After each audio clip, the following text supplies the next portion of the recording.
La política mueve decisiones que impactan en la economía, los negocios y el futuro del país. Esto es Política a Mil. Coyuntura, análisis y visión estratégica sobre Paraguay, la región y el mundo.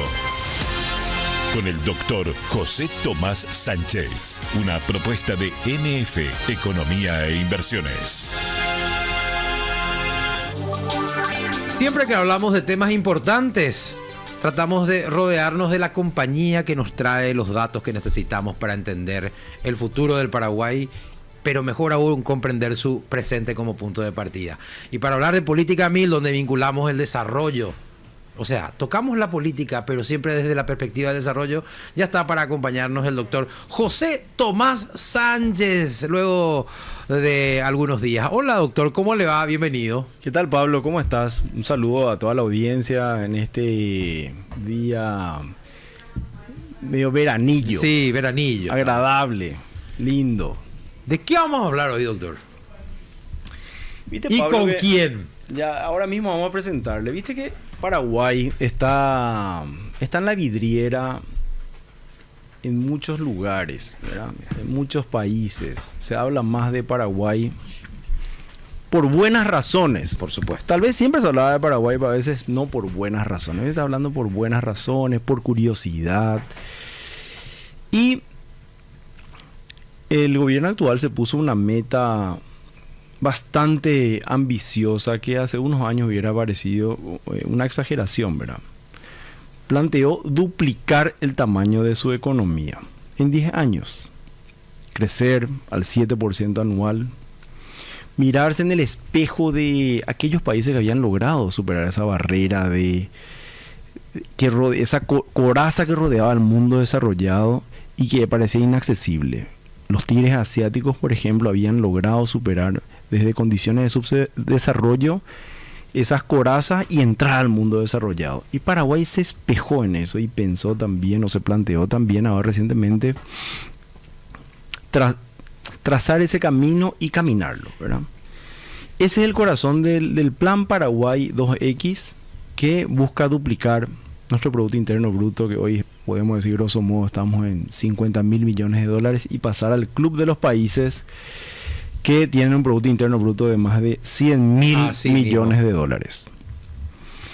Y detrás de ese plan, muy ambicioso, sí, casi tanto como algunos planteamos ganar el mundial pasado, ¿verdad? Es difícil, pero está ahí el camino, ¿verdad?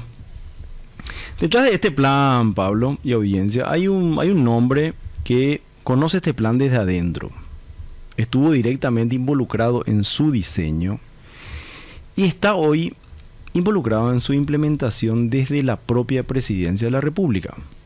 Aquí les presento a Rodrigo Maluf, ministro asesor de la Presidencia, quien va a estar conversando hoy con nosotros. Lo que quisiera conversar no es tanto, Pablo, si la meta es deseable. Creo que es incuestionable que quisiéramos duplicar nuestro Producto Interno Bruto. Pero lo que a veces solemos ver poco es lo que está en el medio. O sea, entre la ambición y la realidad se interponen a veces condiciones de un país que todavía no resolvió algunos de sus desafíos en lo logístico, en la capacidad estatal, en cuanto recauda, en cómo gasta, en el capital humano necesario y en la seguridad jurídica. De todo esto vamos a hablar hoy. ¿Qué tal, Rodrigo, ministro de la Presidencia? ¿Cómo estás? José Tomás, muchas gracias por la invitación. Pablo, un gusto. Gracias, Rodrigo, por invitarnos al programa a tratar de darle un poco de luz a estos temas que presentaste, José Tomás, al respecto de ese plan ambicioso que tiene el gobierno. Nosotros, fuera de hablar de un gobierno u otro, creo que como país tenemos un plan nacional de desarrollo trazado al 2050 ya en este momento, y ese plan lo podemos acelerar o no. La idea nuestra fue encontrar un camino de aceleración. ¿Cómo lo podemos lograr antes? ¿Cómo no esperar hasta el 2050 para ver esa economía rampante que pueda empujar? Te diría, para agregar nomás esto, te diría que es la duplicación de la economía tiene que ver directamente con la duplicación de los ingresos tributarios Y por lo tanto, de esa manera sí seguir haciendo los esfuerzos de disminución de esta brecha en los aspectos sociales, seguridad, salud, educación que el Paraguay tiene con su pueblo. Entonces, ¿cómo lo hacemos antes? ¿Cómo lo hacemos antes? Y para nosotros se tradujo en dupliquemos la economía para duplicar los ingresos para de esa manera sí lograrlo. No podemos duplicar desde el punto de vista de la capacidad de consumo, porque nuestro mercado es pequeño. Pero sí podemos duplicar atrayendo inversiones. La respuesta es sí. Un país como nuestra, la tesis te diría es, este país tiene que meterse en un momento, en 10 años de crecimiento en base a la exportación, ¿verdad? Que el crecimiento venga a partir de utilizar la plataforma Paraguay para el mundo, producir acá, exportar y de esa manera dinamizar el crecimiento de la economía, que obviamente se traduce en inversiones. Yo no dejaría de pensar en el consumo. Creo que hemos sido por muchos años beneficiados por esta situación donde dentro de Mercosur Paraguay es un país de destino de compras, de turismo de compras, y tenemos mucho más para dar en ese sentido como país. Hoy son, creo que algo así como 4.500 millones de dólares lo que reexportamos. Este es el comercio fronterizo que vemos en Ciudad del Este, de Salto del Guairá. Eso, con cómo ha evolucionado el mundo en términos de todos compramos algo en alguna plataforma que te llega a la casa. Bueno, eso si traducimos a que Paraguay pueda ser el hub de aterrizaje de productos para el consumo regional, dinamizaría el consumo, acompañaría al turismo, que también es consumo y crecimiento. Rodrigo, una pregunta antes de entrar también con más detalle respecto a los desafíos. Vos estabas en Rediex, luego estuviste en el viceministerio como viceministro de Comercio y ahora estás ahí en la presidencia. ¿El lugar de la implementación de la política pública cambió para vos? Hoy estás ahí en la corte del rey, digamos, en el centro del poder. Consejero del rey. Pregunto, ¿cambia la capacidad real de hacer las cosas al estar cerca del presidente? Bueno, definitivamente una orden, un plan, una estrategia ejecutada de lo más alto tiene toda la atracción de todo el equipo de gobierno. Yo digo, puta, perdimos el tiempo, digo, de repente, acá tendríamos que haber estado para desde el día 1 estar ejecutando este plan.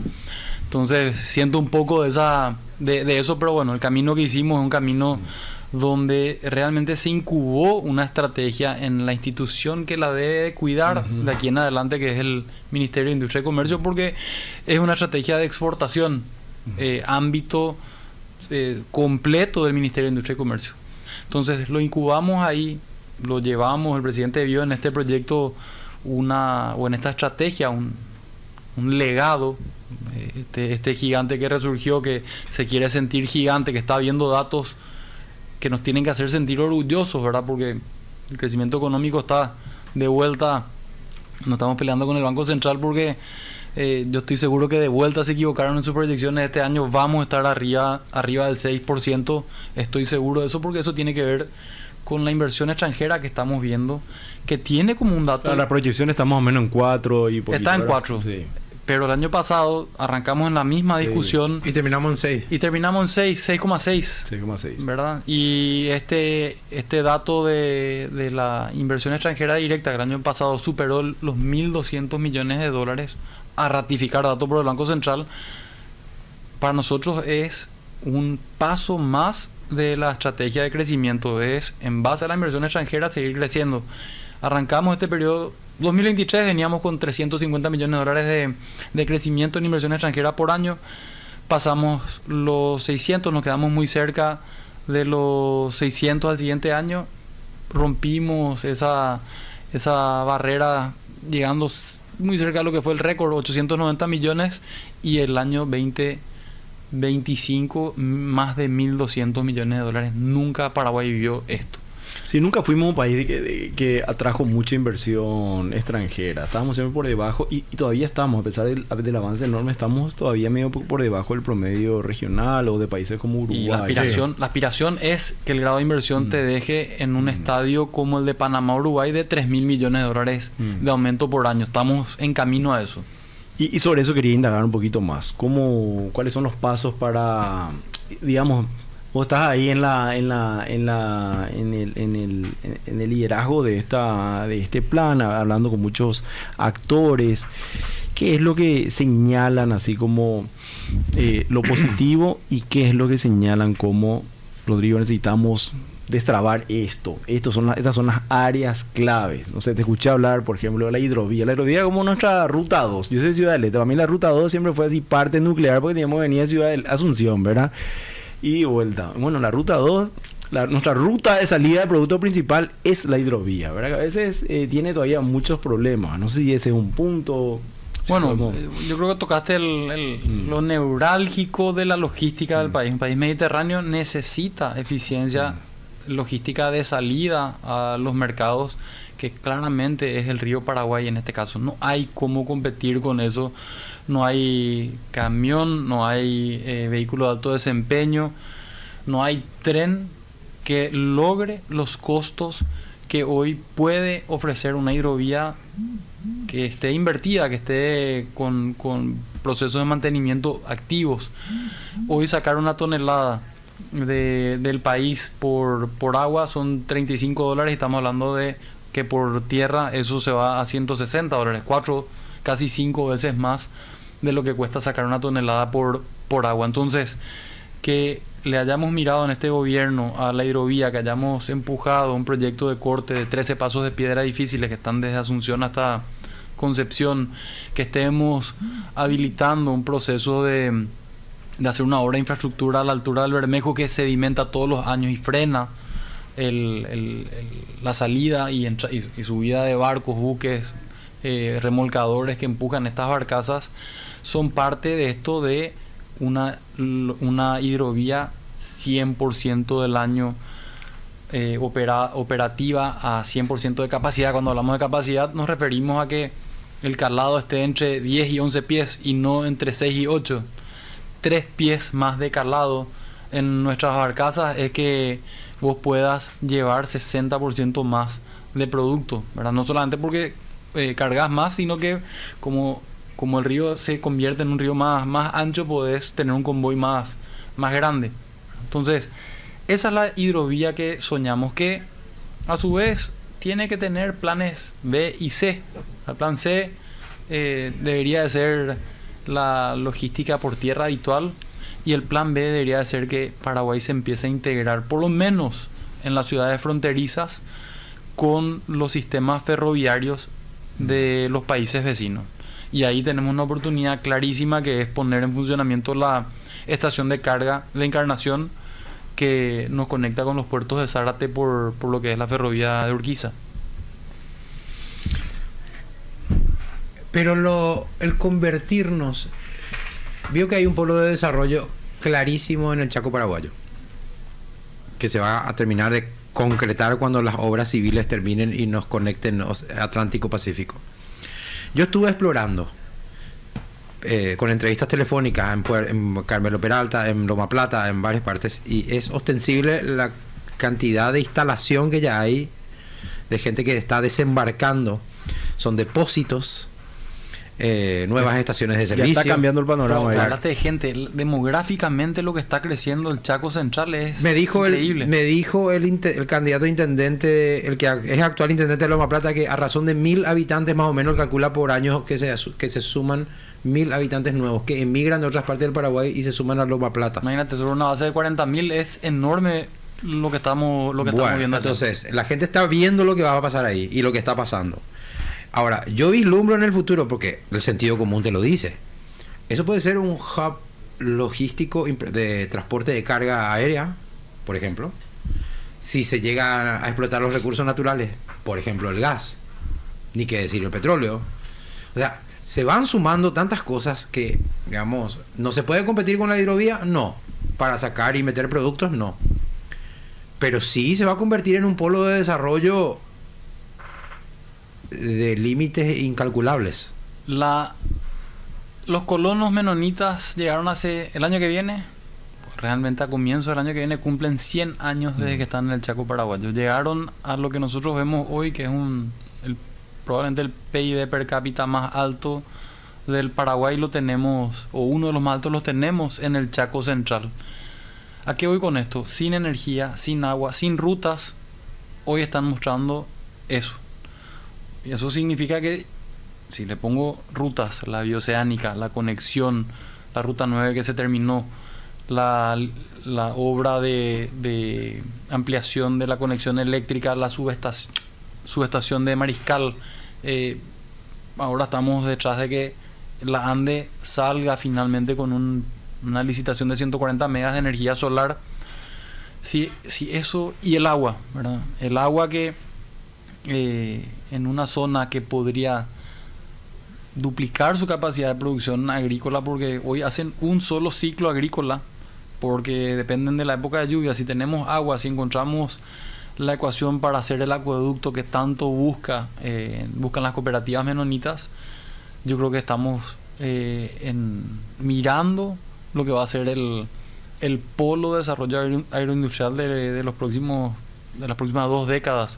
Lo estamos viendo ahí. Bueno, ¿y el Chaco cuánto agregaría al Producto Interno Bruto si se dan estos desarrollos? Bueno, yo estimo, o los datos que tenemos de estimaciones, que hay una demanda insatisfecha de casi 300 megawatts en el Chaco de energía. Eso, para nosotros, cada megawatt vendido tiene un multiplicador directo de 5, ponerle que hay 1.500 millones de dólares más que se van a agregar que ahí, podrían ser agregados sobre la base de que llegue ese nivel de energía o se genere ese nivel de energía en el Chaco. Entonces, esto son 2 puntos de PIB probable en el Chaco en los próximos 10 años. Creo que puede ser más. Como centro de servicios para esa bioceánica podría crecer incluso más. Ahora, hay temas por resolver. Hoy no pasa un vehículo de alto desempeño por el Paraguay, cuando sí pasan por todas las rutas brasileras. Argentina habilitó el paso de estamos hablando de triple eje, de 9 ejes, 7 ejes. Estamos hablando de llevar 75 toneladas bruto versus 55, 60. Que es lo que ahora pasa por el Paraguay. Es lo que pasa ahora por el Paraguay. Entonces, ¿ahora cuántos ejes son? O sea, ¿cómo es ahora el...? O sea, hoy uno se puede mover con hasta 7 ejes por las rutas del Paraguay. O sea, el camión más un tráiler. Hasta ahí. Exacto. Vos acá tenés que pensar en un vehículo de mayor porte en términos de ejes, pero que lleve estas 74, 75 toneladas brutas. ¿Qué lográs con eso? Bueno, con eso lográs 60, 40, 60%, depende del tipo de volumen, peso ya de producto, pero lográs una eficiencia de entre el 40 y 60% en ese paso en ese de corredor, tonelada, ¿verdad? Si no nos integramos a Brasil, si Argentina no lo logra, eso tiene que ver con el puente en Pozo Hondo. Por eso el presidente Peña dijo: nosotros de donde sea vamos a sacar el dinero para hacer el nuevo puente en Pozo Hondo que nos conecte ya con los 2 países. Ese esfuerzo lo tenemos que hacer. De ahí en adelante, lo que buscamos es un vehículo de alto desempeño que llegue hasta Salta y que transfiera la carga inicialmente a un vehículo normal, porque estos vehículos no pueden pasar la cordillera. Idealmente a un proyecto de ferrovía que llega a los puertos de Antofagasta e Iquique. Esa es la logística que puede llegar a darle una competitividad a ese eje para el Pacífico. O sea, ahora, hoy estos camiones de alto rendimiento, dijiste eso, llegan hasta Brasil. Alto desempeño, llegan hasta Brasil. Se mueven en Brasil, no entran a Paraguay. En Paraguay está prohibida y su no entran a circulación. Argentina. El Mercosur todavía tiene que habilitar, o sea, por acuerdos del Mercosur nosotros podemos pasar por las fronteras hasta 49.500 kilos. O sea, no podemos pasar un vehículo de alto desempeño por las fronteras de nuestros países. ¿Y por qué se estableció esa limitante para nosotros? Proteccionismo a los sectores del transporte, que está muy bueno eso, porque nosotros hoy estamos negociando con Brasil lo siguiente: así como tenemos un régimen de maquila que nos beneficia, también tenemos que negociar un régimen que nos dé tiempo de adaptar la flota en el Paraguay. Entonces, yo quiero... Para no afectar lo social, digamos. Si hoy yo digo, habilitado el paso de vehículo de alto desempeño al Paraguay, ¿quién tiene ese vehículo para hacer ese servicio? Nadie. Mucha gente se va a quedar sin ingreso. Brasil. A Brasil. Brasil tiene. Entonces Brasil puede dar ese servicio. Eso significa que no puedo... Matar a los camioneros paraguayos. No puedo... a los transportistas. Claro, yo no podría habilitar eso. Yo necesito tiempo. Dame 5, 10 años de plazo que yo lo pueda hacer en nuestros dos países. Eso me va a permitir tener una flota que pueda el día de mañana sí competir con la flota de transportes de Argentina o Brasil, ¿verdad? Entonces, estas son cosas que hay que negociar, pero eso no significa que no podamos dentro de nuestro territorio llegar con la logística más barata a los puertos. Entonces, nosotros sí lo podemos hacer internamente y eso tenemos que hacer. Yo creo que ya hay que meter logística barata. Bueno, un tema que se me olvidó mencionar. Estamos hablando de Asia, del Pacífico, menores tiempos de movimiento de mercadería. La búsqueda de estas rutas de la integración en Sudamérica tiene que ver con que el comercio intrafronterizo pase de un 13 a un 30%. Y yo digo este número y me apena, ¿verdad? África tiene 12% de comercio intrarregional. Norteamérica está en torno a 42% y Europa en torno a 62%. De comercio intrarregional. Intrarregional. Entonces, bueno, está integración. ¿Y nosotros? Y nosotros estamos en 13. Entonces, estas rutas buscan más que el comercio intercontinental, la explotación del comercio intrarregional. Entonces, salgamos de ese polo de desarrollo. Sí. Se están haciendo pavimentaciones y trabajos de equipamiento para la ciudad de Pilar, el sur, Ñembucú. No sé cuánto será el calado ahí. ¿Nos conviene seguir teniendo el puerto en Villeta o tenemos que tener también un puerto en esa zona de confluencia? Pablo tiene que presidir el Consejo de Logística del Paraguay porque en 2 segundos dijiste lo que hay que hacer. El calado claramente en Pilar es mayor que en Asunción. Los puntos conflictivos están entre Asunción y Pilar. Para nosotros el futuro de Pilar y vimos eso en la ruta que conecta hoy Villeta a Pilar. Estamos empujando el proyecto de Ayolas creo que sale debajo de Humaitá. Sí. Pero para conectar también esa conozco, y es la primera ruta de cemento. Es la primera, bueno, la segunda. Acuérdate que estamos haciendo va a ser la tercera. Okay. Estamos haciendo Pilar Humaitá de cemento. Estamos haciendo Pilar Humaitá, o sea, entonces la cuarta. La que se está construyendo en este momento es Pozo Colorado Concepción. Espectacular. Hormigón, cemento paraguayo, fibra sintética hecha en Paraguay, en una empresa en Ciudad del Este. Una ruta de cemento 100% con insumos nacionales. La ruta 22 que va a conectar Vallemí con Concepción, claramente tiene que ser el cemento. Tenemos todas las cementeras y todo el producto primario para la producción de cemento lo tenemos ahí arriba. Ruta de cemento, esta ruta que mencionamos de cemento y Humaitá Pilar también de cemento. Entonces, y esperamos que estas rutas sí tengan una vida útil mayor. Bueno, perdón. Adelante, por favor. Digo nomás. Soy el experto de Mirá el logística. mapa. Mirá el mapa. El polo de desarrollo Chaco Paraguayo. Sí. Que además es un corredor. Sí. Hacia Atlántico-Pacífico. Crear un nuevo polo de desarrollo en Ñembucú. Que en realidad es Ñembucú Misiones. Y ya tenés Itapúa con el puerto donde salen los granos y llegan también cosas en Encarnación. Pero creo que grano es lo que ahí se alza las barcazas. Hoy granos, mañana productos de madera. Hay un polo de forestación que va a llegar a casi 200.000 hectáreas en la zona de Artigas. Y el departamento de Caguazú, cuya capital es la ciudad de Coronel Oviedo, también se está convirtiendo en un polo de desarrollo con las maquiladoras que se están instalando. A eso le sumás lo que ya teníamos en Alto Paraná. La producción agrícola intensiva que es Itapúa, Alto Paraná, Canilleyú, sí, el corredor agrícola. Y a eso le tenemos que sumar trenes de carga en alguna que otra parte, que no, ya tan experto no soy tampoco. Pero digo nomás, ¿qué mucho para hacer, doctor? Mucho. Es mucha inversión pública.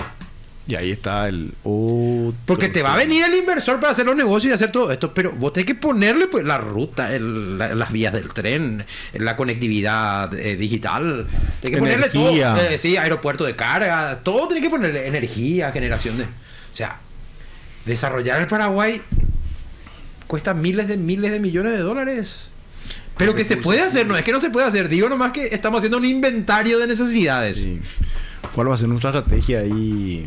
Y 100% de la discusión hoy está en cuál es el rol del sector privado en la inversión pública, ¿verdad? Yo creo que no podemos ser Hoy tenemos una experiencia, una APP exitosa. Vamos a tener la segunda. La ruta 1 está buscando ya su cierre financiero, se va a empezar a ejecutar, pero la iniciativa privada, que sería el camino a que la infraestructura pública pueda ser llevada adelante desde el sector privado, es la herramienta que estamos empujando. Hoy hay unos 14 proyectos en total que arrancaron su proceso de iniciativa privada.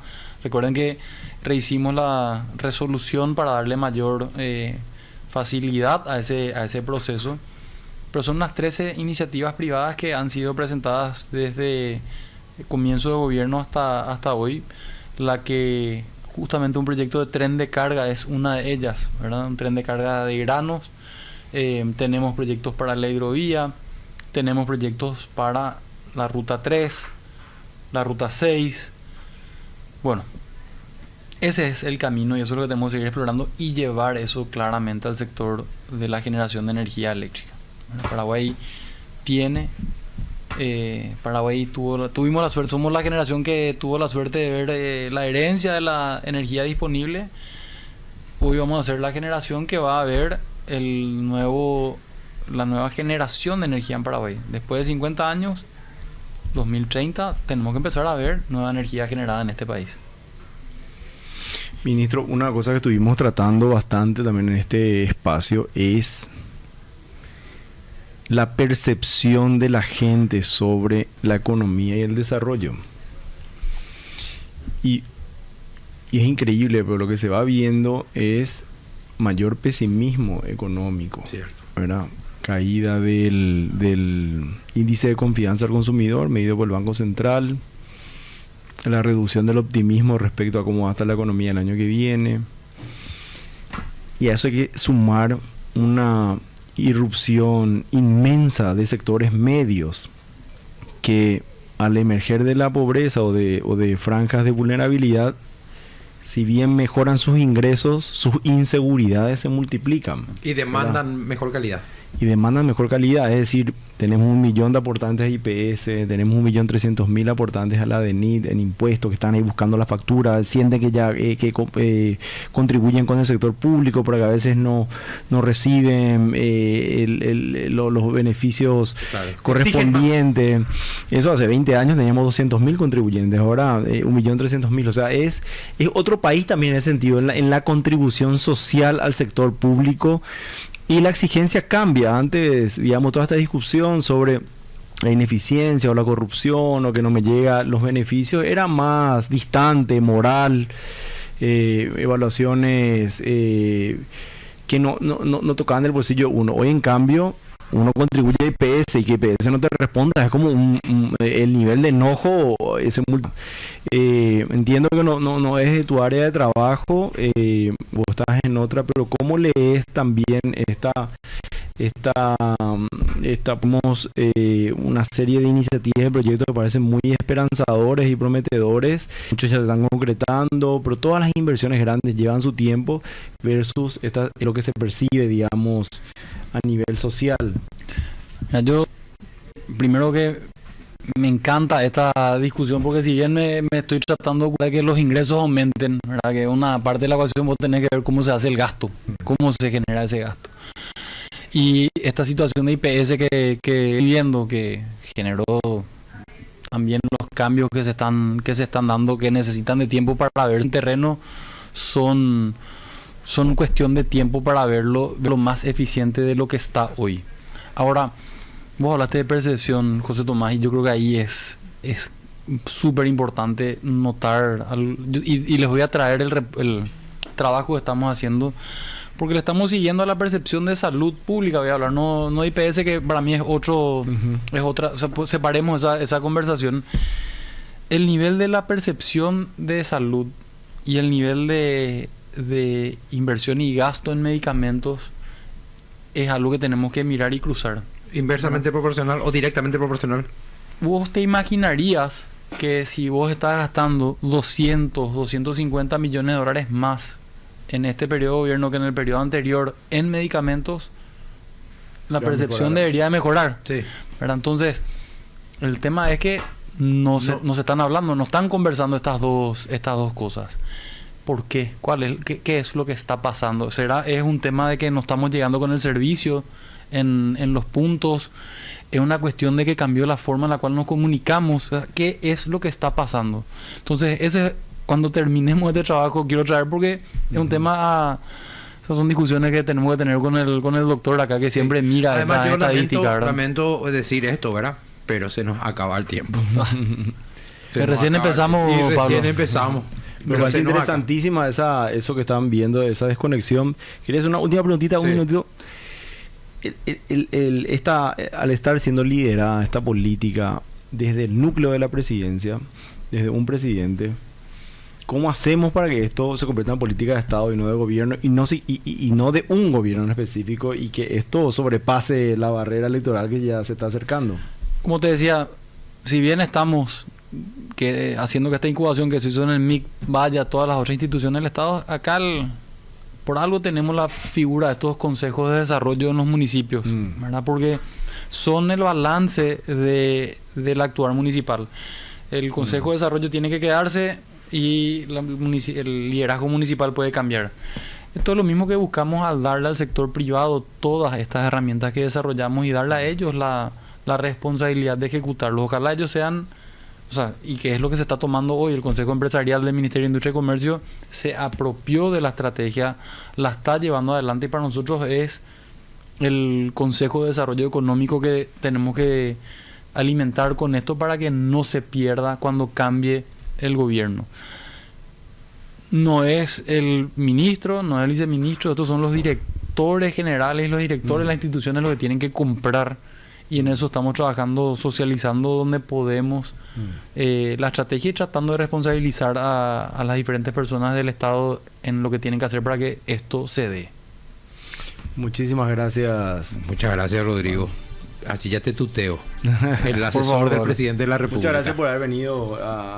Y bueno, fue cortito pero intenso. Me quedé cortísimo, pero lo que pasa es que tenemos que cerrar. Así son estos horarios. La invitación la espero cuando quieran para poder continuar.